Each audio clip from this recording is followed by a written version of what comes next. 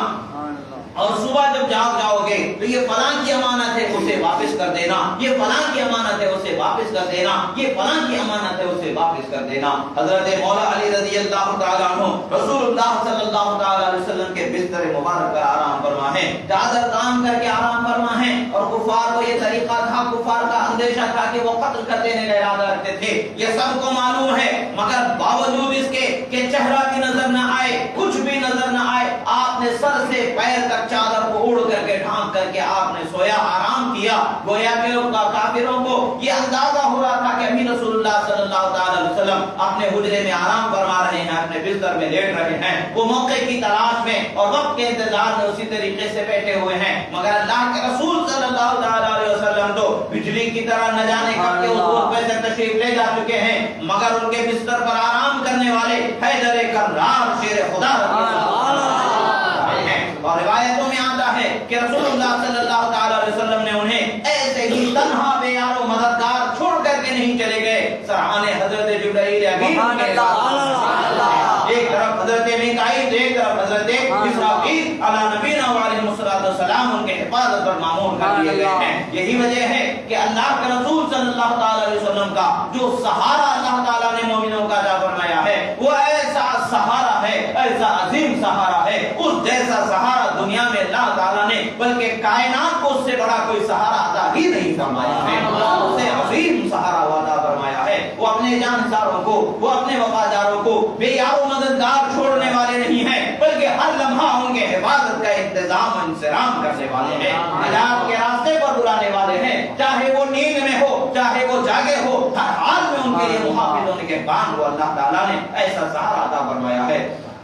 حضرت علی سے کسی نے پوچھا کہ حضرت علی آپ ذرا بتائیں تو صحیح کہ کبھی آپ نے چین کی نیند بھی سوئی ہے اپنی زندگی میں؟ حضرت علی فرماتے ہیں سوائے ایک رات کے مجھے کبھی چین کی نیند آئی نہیں۔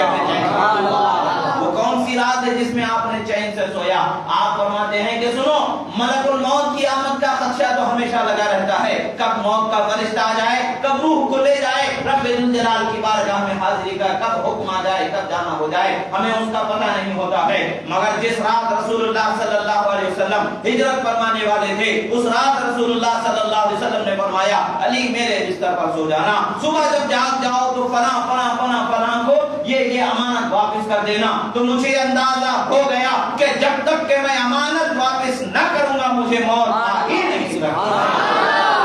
اللہ کے رسول صلی اللہ تعالی علیہ وسلم نے فرما دیا کہ علی سو جاؤ، صبح امانتوں کو واپس کر دینا۔ تو انہیں پتہ چل گیا کہ جب تک کہ امانت مجھے واپس نہ کر دوں، میں وہ ذمہ داری سے میں اپنے آپ کو سبکدوش نہ کر لوں، موت نہیں آ سکتی۔ تو میں چین سے اس رات میں سویا تھا۔ الغرض حضرت ابوبکر صدیق رضی اللہ تعالیٰ عنہ اس سفر میں رسول اللہ صلی اللہ تعالی علیہ وسلم کے ساتھ ہیں، غار ثور میں 3 دن تک کے آپ نے قیام فرمایا تھا۔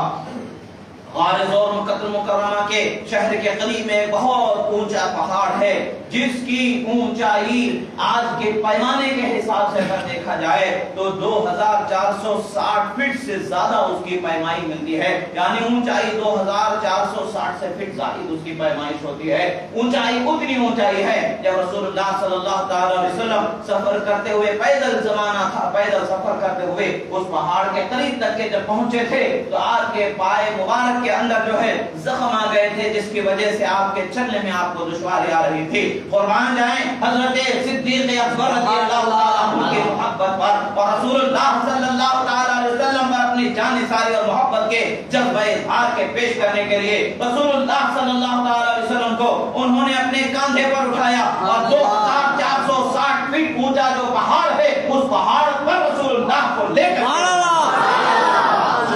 صلی اللہ تعالی علیہ وسلم کو اپنے کاندھوں پر بٹھا کر کے آپ وہاں پہنچے ہیں. یہ رسول اللہ صلی اللہ تعالی علیہ وسلم کے جانثار صحابہ کرام رضوان اللہ تعالی علیہم اجمعین کی جانثاری ہے. عزیزان محترم، اللہ کے رسول صلی اللہ تعالی علیہ وسلم کے صحابہ ہو یا اہل بیت ہو، ہر ایک کی جدا خصوصیت ضرور الگ الگ ہے، مگر اللہ تبارک و تعالی کے نزدیک کس کا کیا مقام ہے وہ خدا اور رسول ہی بہتر جانتے ہیں. جو ان کے بیان سے، جو ان کے ظاہر سے، صحابہ کے اتباع سے، تمام امت کے اعتراف سے یہی بات سمجھ میں آتی ہے بزبان مولا علی، جس کا بیان ہو چکا کہ سب سے بہترین شخصیت انبیاء کے بعد وہ حضرت ابوبکر صدیق رضی اللہ تعالیٰ عنہ کی ہے. عزیزان محترم، حضرت ابوبکر صدیق رضی اللہ تعالیٰ عنہ کا مقام و مرتبہ بہت بلند و بالا ہے. ہماری زبان، ہمارے فکر، ہماری نظر اس کے بیان سے قاصر ہیں. وہ اللہ کے رسول صلی اللہ تعالیٰ علیہ وسلم کے بہت مشہور شخصیت ہیں. اللہ کے رسول صلی اللہ تعالیٰ علیہ وسلم کے ساتھ انہوں نے بہت وفاداری کی، بہت وفاداری کی، اتنی وفاداری کی جس کو ہم بیان ہی نہیں کر سکتے ہیں.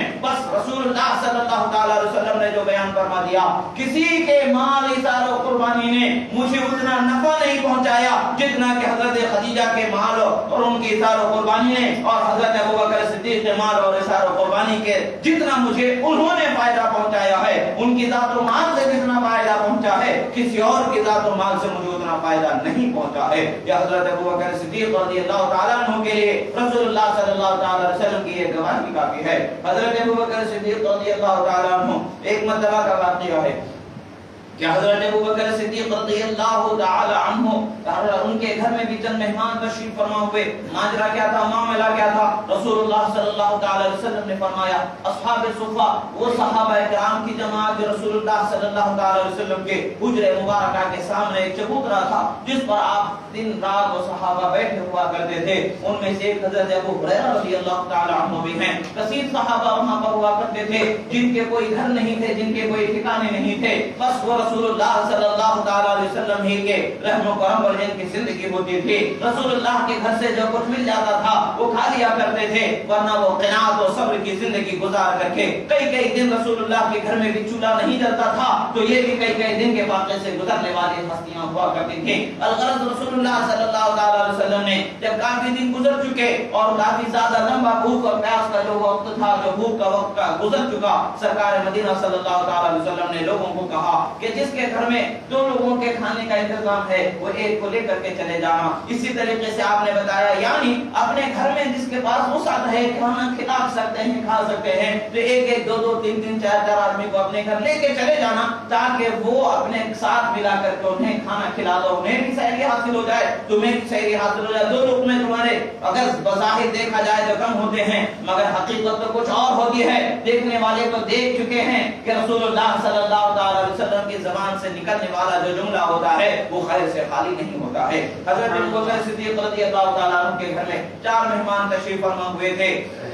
اور رسول اللہ صلی اللہ تعالی علیہ وسلم نے 10 یا اس سے زائد اپنے گھر مہمان فرمائے تھے. رسول اللہ صلی اللہ تعالی علیہ وسلم کی خدمت میں حضرت ابوبکر صدیق رضی اللہ تعالی عنہ کمر بستہ تھے، سرکار کی خدمت پر ٹھہرے تھے. سرکار صلی اللہ علیہ وسلم نے اپنے مہمانوں کو بھی کھلایا، خود بھی کھانا تناول فرمایا. اس کے بعد جب حضرت ابوبکر صدیق رضی اللہ تعالی عنہ اپنے دور دولت پر جب آپ پہنچتے ہیں، اپنے گھر پر جب آپ پہنچتے ہیں تو پتہ چلتا ہے کہ آپ کے گھر میں ابھی تک کسی نے کھانا ہی نہیں کھایا ہے. وہ مہمان جن کو کھانا تھا انہوں نے بھی نہیں کھایا ہے، نہ آپ کی زوجہ نے کھایا ہے، نہ آپ کے بچوں نے کھایا ہے. حضرت ابوبکر صدیق رضی اللہ تعالیٰ عنہ نے فرمایا کیوں ان کو نہیں کھلایا گیا؟ جواب ملتا ہے زوجات کہتی ہیں انہوں نے کہا کہ ہم اپنے میزبان کے بغیر کھانا نہیں کھائیں گے، وہ آئیں گے تبھی ہم کھانا کھائیں گے. اتنی دیر ہو گئی، کافی رات گزر چکی تھی اور وہ لوگ انتظار میں تھے، بھوکے تھے. حضرت ابوبکر صدیق رضی اللہ تعالیٰ عنہ کو یہ خیال تھا کہ انہیں کھلا دیا جانا چاہیے تھا، کسی طریقے سے سمجھا بجھا کر کے. اس میں شاید گھر والوں کی طرف سے کوتاہی ہوئی،